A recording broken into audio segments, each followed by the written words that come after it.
Welcome to news alert. Janasena అధినేత ఉప ముఖ్యమంత్రి పవన్ కళ్యాణ్ తమిళనాడులో మురుగ భక్తర్గల్ మానాడు కార్యక్రమానికి హాజరయ్యారు. మానాడులో నిర్వహించిన ఈ విశేష ఆధ్యాత్మిక సమ్మేళనానికి ముఖ్య అతిథిగా వెళ్లిన పవన్ కు అక్కడ బీజేపీ నాయకులు ఘన స్వాగతం పలికారు. భారతీయ సంప్రదాయాలకు విశేష ప్రాధాన్యమిచ్చే ఈ మానాడులో పవన్ పాల్గొనడం అక్కడి భక్తులకు ఆనందాన్నిచ్చింది. కార్యక్రమంలో పవన్ కళ్యాణ్ పూజలు నిర్వహించి సద్గురు ప్రసంగాలను శ్రద్ధగా విన్నారు. ఆధ్యాత్మిక భారతీయ సంస్కృతిపై పవన్ ఆసక్తిని అక్కడి నేతలు ప్రశంసించారు. తమిళనాడులో పవన్ కళ్యాణ్ కు కలిగిన ఆదరణ రాజకీయంగా కూడా చర్చనీయాంశమవుతోంది.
బసవతారకం క్యాన్సర్ ఆసుపత్రి సిల్వర్ జూబ్లీ వేడుకల్లో గవర్నర్ జిష్ణుదేవ్ వర్మ, మంత్రి దామోదర రాజనరసింహ ముఖ్య అతిథులుగా పాల్గొన్నారు. ఈ సందర్భంగా గవర్నర్ జిష్ణు మాట్లాడుతూ, నా జీవితంలో ఎంతో మందిని కలిశాను, కానీ బాలకృష్ణ చాలా డిఫరెంట్, గ్లామరస్ హీరోగా మాత్రమే భావించేవాని, కానీ సొసైటీ పట్ల ఆయన చూపే కమిట్మెంట్ ఆశ్చర్యకరమన్నారు. పేదలకు నాణ్యమైన వైద్యం అందించడంలో బసవతారకం ఆసుపత్రి అపూర్వ సేవలందిస్తోందన్నారు. ఈ ఆసుపత్రి ఎందరో అవసరమైన వారికి ప్రాణాధారంగా నిలుస్తోందని ప్రశంసించారు. బాలకృష్ణ నటుడిగా మాత్రమే కాదు, సేవా కార్యకర్తగా కూడా అందరికీ ఆదర్శమన్నారు. In my long career in politics and organizational work, political work, I have met many people. But what came across when I met him was a man of great simplicity, a man of great empathy and passion.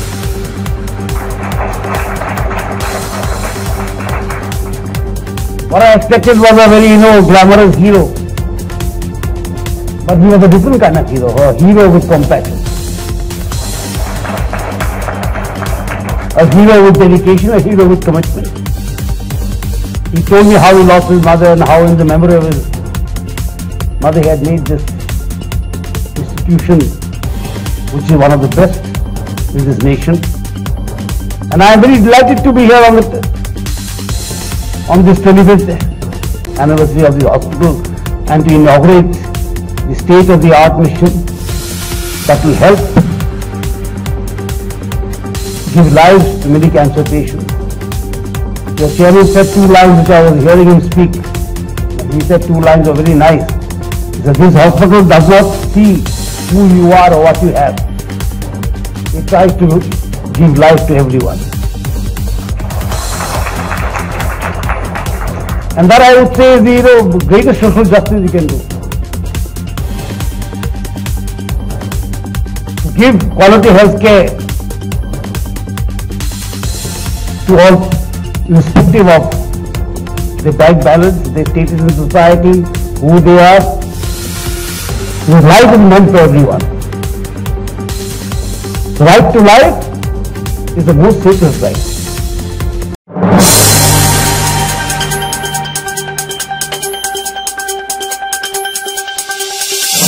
BRS నేత మాజీ MLA Peddi Sudarshan Reddy ACB తీరుపై తీవ్ర ఆగ్రహం వ్యక్తం చేశారు. ఎలాంటి అవినీతి లేని కేసులో కేటీఆర్ ఏసీబీ నోటీసులు ఇస్తుంది, కానీ సివిల్ సప్లై శాఖలో 1100 కోట్ల రూపాయల కుంభకోణం జరుగుతుంటే ఎందుకు మౌనం వహిస్తోందంటూ ఆయన నిలదీశారు.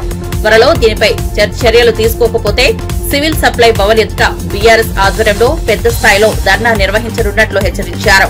ఈ కుంభకోణంపై ఈడీకి కూడా ఫిర్యాదు చేస్తామని ప్రకటించారు. అవినీతి కేసుల్లో ఏకపక్షంగా వ్యవహరిస్తున్న ఏసీబీపై ప్రజల్లో అసంతృప్తి పెరుగుతోందని పేర్కొన్నారు. ప్రభుత్వం వెంటనే స్పందించి విచారణ ప్రారంభించకపోతే తీవ్రమైన పోరాటం తప్పదన్నారు.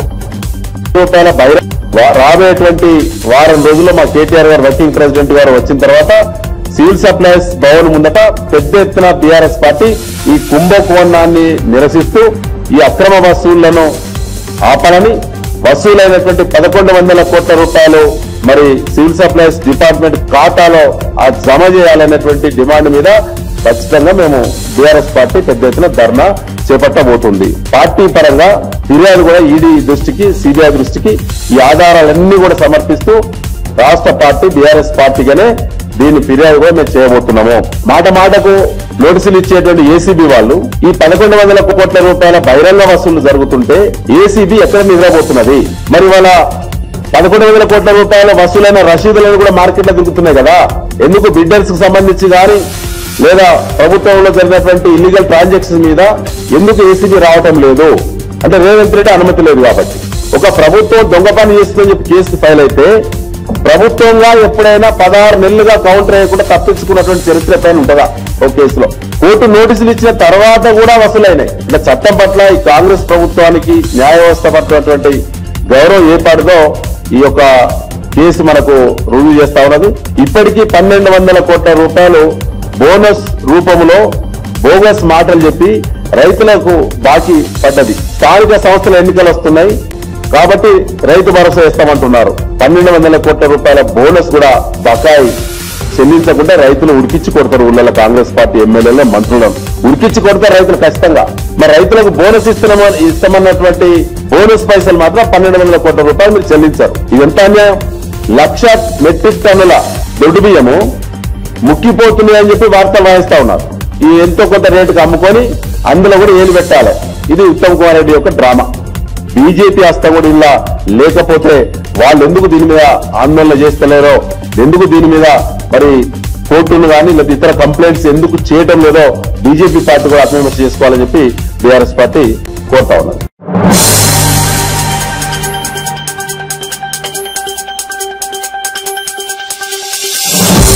ఇరాన్ అణుస్థావరాలపై అమెరికా జరిపిన దాడులకు ఇజ్రాయిల్ ప్రధాని బెంజమిన్ నెతన్యాహు స్పందించారు. ఈ దాడులు చరిత్రలో నిలిచిపోయే ఘటనలుగా మారాయని వ్యాఖ్యానించారు. అమెరికా అధ్యక్షుడు ట్రంప్ తీసుకున్న ఈ నిర్ణయం చారిత్రాత్మకమని అభిప్రాయపడ్డారు. బలం ఉంటేనే శాంతి సాధ్యమవుతుంది. ట్రంప్ మరియు నేను అదే నమ్ముతామని నెతన్యాహు పేర్కొన్నారు. గ్లాడ్ బ్లెస్ అమెరికా, ఇజ్రాయిల్ అంటూ భావోద్వేగంగా స్పందించిన నెతన్యాహు ఇరు దేశాల మైత్రి మరింత బలపడాలని ఆకాంక్షించారు. Congratulations, President Trump. Your bold decision to target Iran's nuclear facilities with the awesome and righteous might of the United States will change history. In Operation Rising Lion, Israel has done truly amazing things. But in tonight's action against Iran's nuclear facilities, America has been truly unsurpassed. It has done what no other country on earth could do. History will record President Trump acted to deny the world's most dangerous regime the world's most dangerous weapons. His leadership today has created a pivot of history that can help lead the Middle East and beyond to a future of prosperity and peace. President Trump and I often say, peace through strength. First comes strength, then comes peace. And tonight, President Trump and the United States acted with a lot of strength. President Trump, I thank you. The people of Israel thank you. The forces of civilization thank you. God bless America. God bless Israel. And may God bless our unshakable alliance, our unbreakable faith.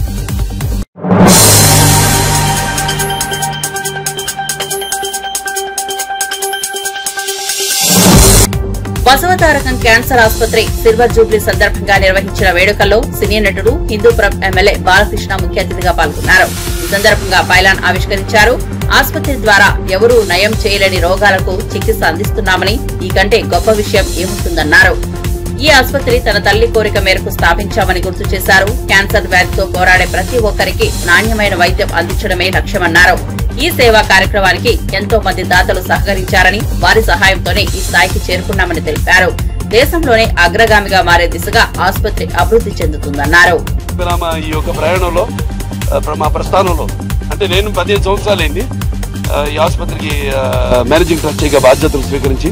నాకు ముందు మన managing ట్రస్టీలు అయితేనేమి, board members అయితేనేమి, ప్రస్తుతం ఉన్న board members అయితేనేమి, వాళ్ళందరి డాక్టర్లు అయితేనేమి, నాన్ మెడికల్, పారామెడికల్ లేకపోతే నర్సింగ్ స్టాఫ్ అయితేనేమి, అందరి సహాయ సహకారాలతో ఈనాడు ఈ ఆసుపత్రి ఈ స్థాయికి వచ్చింది. వాళ్ళ భారతదేశంలోనే ఎన్నో అవార్డులు పొందింది ఆసుపత్రి. అవార్డులు అంటే మాకు వెన్ను తట్టి ఆంధ్ర తెలంగాణ ముఖ్యంగా ఇప్పటి ముఖ్యమంత్రి గారైన రేవంత్ రెడ్డి గారికి కూడా నా ప్రత్యేక ధన్యవాదాలు తెలియజేసుకుంటున్నాను, తెలంగాణ ముఖ్యమంత్రి గారిని. అలాగే ఇక ఈ యొక్క సేవలను ఎప్పటికప్పుడు మా దత్తాత్రేయ రెడ్డి గారు ఉన్నారు, ఆయన మా సైంటిఫిక్ అడ్వైజర్. ఎప్పటికప్పుడు అంటే అందించాలి, అవసరం లేదు మాకు, అయినా అందించాలి. ఎందుకంటే జనానికి ఒక నమ్మకం. ఈ ఆసుపత్రి రాగానే ముందు ఆ రుగ్మతతో, ఆ భయంతో సగం మనిషి చచ్చిపోతాడు. ఆ భయంతో ఎంత ఖర్చు లేకపోతే ఒకసారి దేవాలయానికి అడుగు పెట్టగానే ముందు వాడు మాకు తోడబడతాడు. ఎవరు రోగులు కూడా వాళ్ళ ఇది కూడా మాకు చాలా అవసరం. ఎందుకంటే ఇది దీంతో కూడుకున్న వ్యాధి ఇది.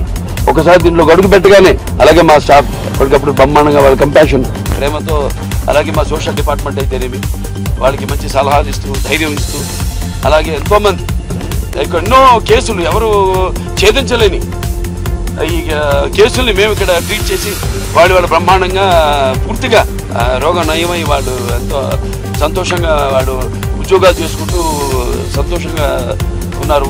అంతకంటే కావాల్సింది ఏమి లేదు. అదే మా అమ్మగారి ఆఖరి మా కోరిక. ఆ కోరిక మేరకు మరి ఈ స్థల పురాణం అంటారు, లేకపోతే అలాగే నాడు ఏ ముహూర్తాన్ని ఆయన పెట్టారు ఈ ఆసుపత్రి, అది బ్రహ్మాండంగా ఇలా భారతదేశంలో ఉన్న ఏకైక ఈ సింగిల్ స్పెషాలిటీ క్యాన్సర్ హాస్పిటల్స్లో మనది కూడా ఒకటి ఉండడం చాలా గర్వకారణంగా ఉంది.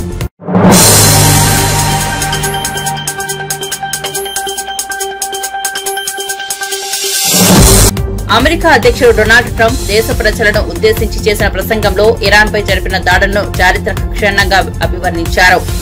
అమెరికా సైనిక చర్యలు విజయవంతమయ్యాయని పేర్కొన్నారు. ఇప్పటికే కీలక లక్ష్యాలను ఛేదించామని, ఇది ఇరాన్ యుద్ధానికి ముగింపు పలకాల్సిన సమయమని ట్రంప్ అన్నారు. శత్రు దేశాలకు తగిన బుద్ధి చెప్పే సామర్థ్యం అమెరికాకు ఉందని స్పష్టం చేశారు. దేశ భద్రతే తమకు ప్రథమమని, అవసరమైతే మరిన్ని చర్యలు తీసుకోవడానికి సిద్ధంగా ఉన్నామని తెలిపారు.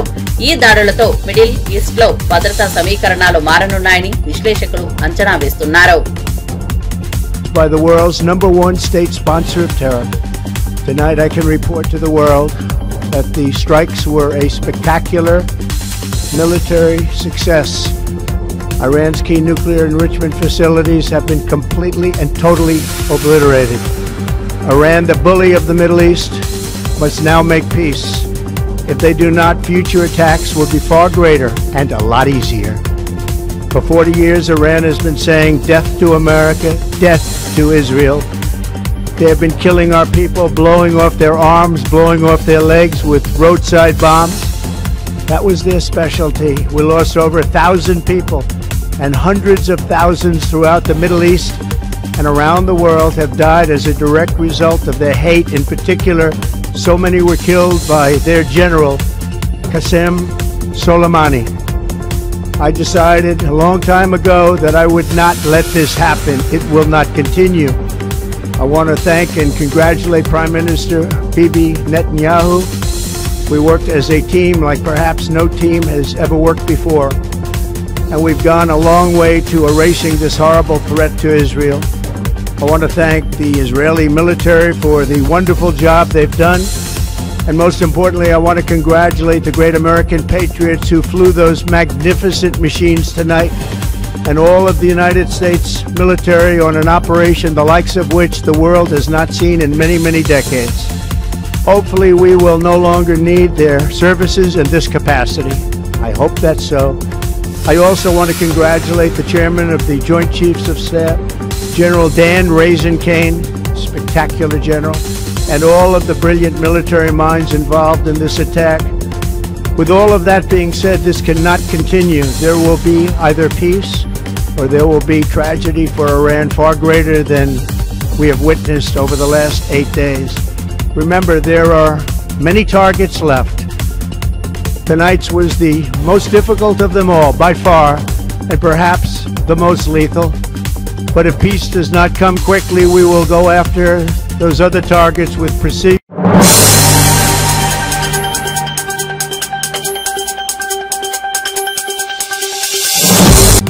టాలీవుడ్ నటుడు మంచు విష్ణు తాజాగా చేసిన వ్యాఖ్యలు అభిమానుల్లో ఆసక్తిని రేపుతున్నాయి. నా లైఫ్ లో ప్రభాస్ కృష్ణుడు లాంటి వాడు అంటూ ట్విట్టర్ ద్వారా భావోద్వేగంగా స్పందించారు. ఎంతో దగ్గరగా ఉన్న స్నేహితుడిని ప్రతి సందర్భంలో తనకు తోడుగా నిలిచిన వ్యక్తిగా ప్రభాస్ ను ప్రశంసించారు. ఈ మాటలతో ఇద్దరి మధ్య ఉన్న అనుబంధం మరోసారి స్పష్టమైంది. వారి స్నేహం పరిశ్రమలో అందరికీ ఆదర్శంగా నిలుస్తోందని అభిమానులు కామెంట్లు చేస్తున్నారు. స్నేహితుల్లో రెండు రకాలు.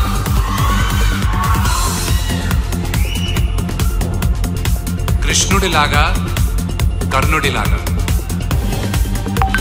కృష్ణుడు నీ పక్కనే ఉంటా, నీకు దారి చూపిస్తా, నీ వెంటే ఉంటాను అంటాడు. కర్ణుడు నువ్వు ఏమన్నా చేయి, నీ అనుకుంటాను, నేను చూసుకుంటాలే ఏం జరిగినా అంటాడు. నా జీవితంలో కృష్ణుడుగా ప్రభాస్.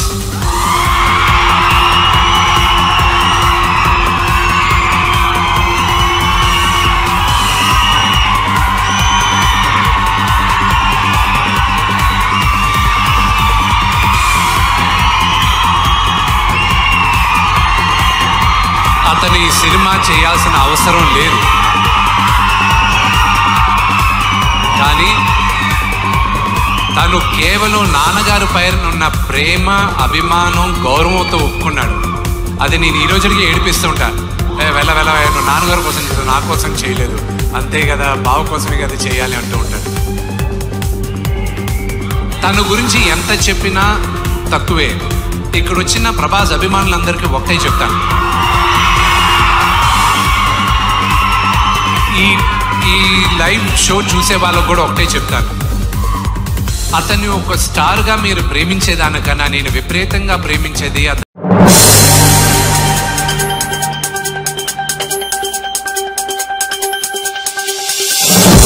ఎమ్మెల్సీ కల్వకుంట్ల కవిత కీలక వ్యాఖ్యలు చేశారు. బీసీలకు 42% రిజర్వేషన్లు అమలు చేసిన తర్వాతనే లోకల్ బాడీ ఎన్నికలు జరగాలంటూ డిమాండ్ చేశారు. ఈ మేరకు ప్రభుత్వం జీవో విడుదల చేసి ఎన్నికలు నిర్వహించాలని కోరారు. బీసీ రిజర్వేషన్ల కోసం కొనసాగుతున్న ఉద్యమానికి మద్దతు ఇవ్వాలని బీసీ నేత ఆర్ కృష్ణయ్యను విజ్ఞప్తి చేశారు. ఈ అంశంలో కాంగ్రెస్ పార్టీ తలదాచుకుంటూ తప్పించుకోవాలని చూస్తోందని తీవ్ర విమర్శలు చేశారు. బీసీల న్యాయ హక్కుల కోసం అన్ని పార్టీలు సహకరించాలని కోరుతూ బీసీల సంక్షేమమే తనకు ప్రథమమని కవిత స్పష్టం చేశారు. రిజర్వేషన్ అమలు ద్వారా బీసీలకు రాజకీయ శక్తిని ఇవ్వాలన్నారు. కేబినెట్ సమావేశంలో లోకల్ బాడీ ఎన్నికలకు సంబంధించి మరి నోటిఫికేషన్ ఇస్తారని చెప్పి ప్రభుత్వం లీకులు ఇస్తున్నటువంటి సందర్భాన్ని చూస్తున్నాం. మరి అందుకోసమే పెద్దల కృష్ణయ్య గారిని కలిసి ఈ యొక్క ప్రజా వ్యతిరేక విధానాన్ని తప్పకుండా మనందరం కలిసికట్టుగా ఎదుర్కోవాల్సినటువంటి అవసరం ఉన్నది. రాష్ట్ర కేంద్ర ప్రభుత్వాల మీద ఒత్తిడి పెంచాలంటే ప్రజా ఉద్యమాలే దానికి మార్గంగా కనిపిస్తున్నాయి. మరి రైల్ రోకో అనేటటువంటి నినాదంతో ఆరే దక్క బీసీ బిల్ పక్క, దానికోసమే రైల్ రోకో చేయాలనేటటువంటి ఒక మార్గాన్ని ఎన్నుకొని పెద్దలు ఆర్ కృష్ణయ్య గారి మద్దతు కోరడానికి తెలంగాణ జాగృతి తరఫున నేను, యునైటెడ్ కుయ్యఫ్రంట్ తర్వాత తరఫున కన్వీనర్ శివశంకర్ గారు, మరి మొత్తం అన్ని డెలిగేషన్ గా కూడా అందరం కూడా వారి దగ్గరికి రావడం జరిగింది. మరి వారిని మేము రిక్వెస్ట్ చేస్తా ఉన్నాం, మీరు ఇన్ని సంవత్సరాలు ప్రజా ఉద్యమాలు నిర్మించడం వల్ల ఏ పెద్ద నాయకుడిని చూసినా ఆర్ కృష్ణయ్య గారు ఉత్తరం ఇస్తేనే మేము హాస్టల్లో చేరుకోగలుగుతున్నామని చెప్పేవాళ్ళు ఈ రాష్ట్రంలో, ఉమ్మడి రాష్ట్రాల్లో అనేక మంది నాయకులు ఉన్నారు. మరి అటువంటి నాయకులు ఉన్నటువంటి సందర్భంలో మీరు ఒక్క మాట చెప్పి ఈ ప్రజా ఉద్యమానికి మద్దతు ఇవ్వాల్సిందిగా మిమ్మల్ని కోరడానికి ఇక్కడికి రావడం జరిగింది. పెద్దల ఆర్ కృష్ణయ్య గారిని మాట్లాడవలసిందిగా నేను విజ్ఞప్తి చేస్తున్నాను. రేవంత్ రెడ్డి గారు చట్టసభ స్థానిక సంస్థల లోపల BC reservation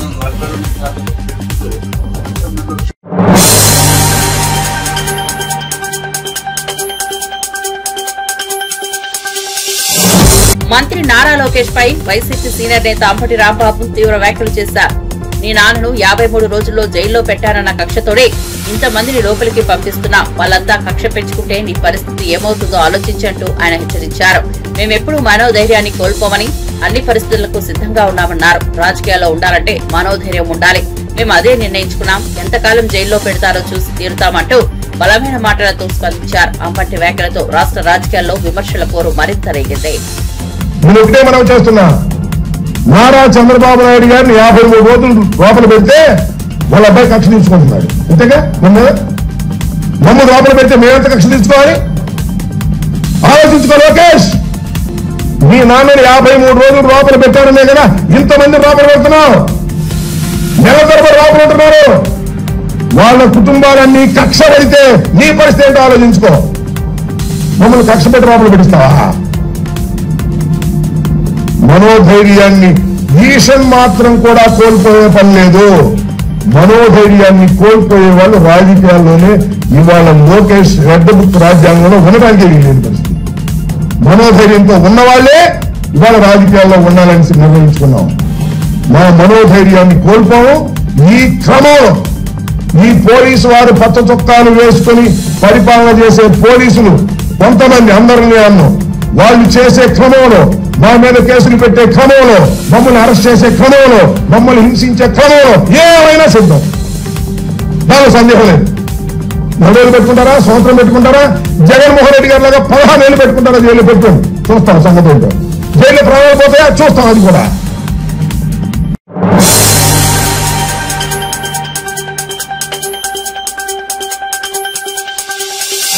Kubera cinema positive talk తో ముందుకెళ్తోందని నటుడు నాగార్జున హర్షం వ్యక్తం చేశారు.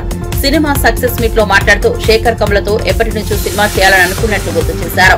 నాకెప్పుడు స్టైలిష్ సినిమా చేయాలన్న ఆలోచన ఉండేది. శేఖర్ కూడా అదే చెబుతుండేవాడు. చివరికి మాకిద్దరికి సరిపోయే ప్రాజెక్టుగా కుబేరా వచ్చింది. నాకొక అద్భుతమైన పాత్రను ఇచ్చారని నాగార్జున వివరించారు. కుబేరా సినిమాకు అందరిలో నుంచి హిట్ రివ్యూలు రావడం ఆనందం వ్యక్తం చేశారు. శేఖర్ కమల దర్శకత్వంలో నచ్చిన ఈ చిత్రం తన కెరీర్ లో ప్రత్యేకమై నిలుస్తోందన్నారు. అభిమానులు, ప్రేక్షకుల ప్రేమకు కృతజ్ఞతలు తెలిపారు. అందరికీ నమస్కారం. ఇక్కడ ఇది ఎన్నో success meet, first success meet కదా. All films you sit here after the film releases and you're having a success. One more to your belt. Very happy. Thank you Shekhar. First media అందరికీ thanks చెప్పాలి. I think first time unanimous reviews వచ్చినట్టున్నాయి. నాకు నిన్న ఎవరో ఒక photograph చూపించారు. అన్ని 3కి తక్కువ ఏది లేదు ఏ రివ్యూ.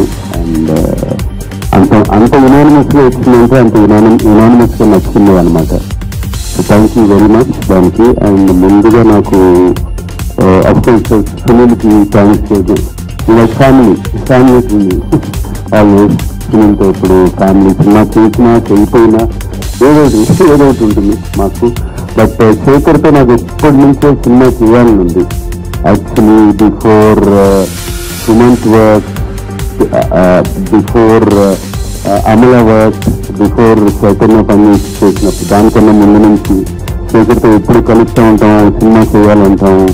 అండ్ శేఖర్ నా బాగా గుర్తు, మీతో ఒక స్టైలిష్ సినిమా చేయాలి, ఫ్యామిలీ సినిమా చేయాలి అనేవాడు.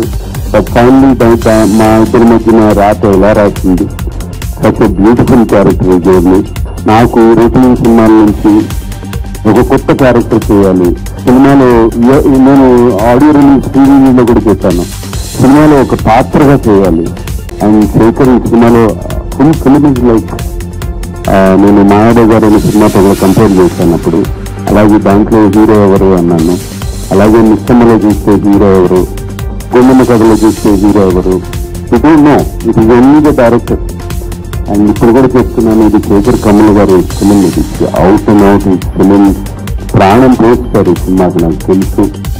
ఆయనే కాదు, ఆయన whole team, I know that whole team how much వాళ్ళు ఎంత క్లోజ్ గా ఉంటారు. And Sekhar fantastic character. And thank you very much నా గురించి ఆలోచించారు. And waiting for the next film to do with you.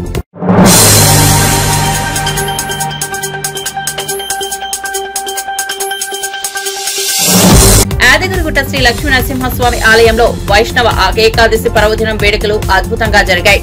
యజ్ఞమూర్తులకు 1,00,000 పుష్పార్చన నిర్వహించడంతో ఆలయం ఆధ్యాత్మికతతో నిండిపోయింది. ఆర్జిత సేవలు, ప్రత్యేక పూజలు, ఉచిత దర్శనాలతో భక్తులు దర్శనానందం పొందారు. శివాలయంలో పూజలు, సత్యనారాయణ స్వామి వ్రతాలు నిర్వహించడంతో భక్తులు మొక్కులు తెచ్చుకున్నారు. కళ్యాణకట్ట వద్ద కోలాహలంగా మారింది. పుష్కరిణి చెంత భక్తులతో ఆలయ పరిసరాలు కిటకిటలాడాయి.